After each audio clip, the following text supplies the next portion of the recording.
পাহাড় ভোটকে সামনে রেখে রণকৌশল সহ ঘরোয়া সাংগঠনিক বৈঠকে প্রদেশ বিজেপি আর দলের প্রদেশ সদরে বসে বৈঠকের আসর।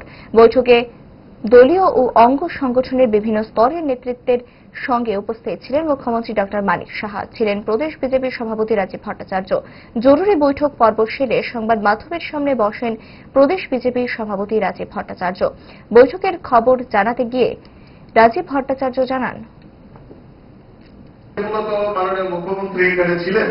আমাদের পার্টির তরফ থেকে আমরা রুটিন ওয়ার্ক আমরা প্রায় সময় আমাদের অফিস বেয়ারার, জেলা সভাপতি বা আমাদের যারা বিভিন্ন দায়িত্বে রয়েছে তাদের নিয়ে আমরা বৈঠক করি।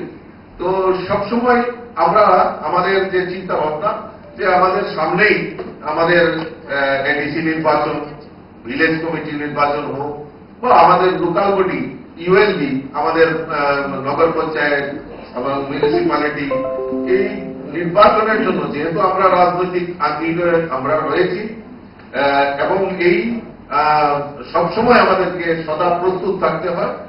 আজকেও আমরা এই রুটিন ওয়ার্ক এখানে আমরা বৈঠক করেছি। আমাদের বিভিন্ন নেতৃত্ব, জেলা নেতৃত্ব, প্রদেশের নেতৃত্ব আমরা এখানে বৈঠক করেছি এবং আগামী দিনের যে কর্মসূচি আমরা কিভাবে আরো সংগঠনকে শক্তিশালী করা এবং বিভিন্নভাবে আমাদের যেখানে আমাদের দুর্বলতা রয়েছে বা সফলতা রয়েছে সেইগুলিকে আমরা পুনর্বিবেচনা করে আমরা কিভাবে এগিয়ে যেতে পারি সেই ব্যাপারে এই রণকৌশল আমরা তৈরি করার জন্য আজকের বৈঠক এখানে সংগঠিত হয়েছে।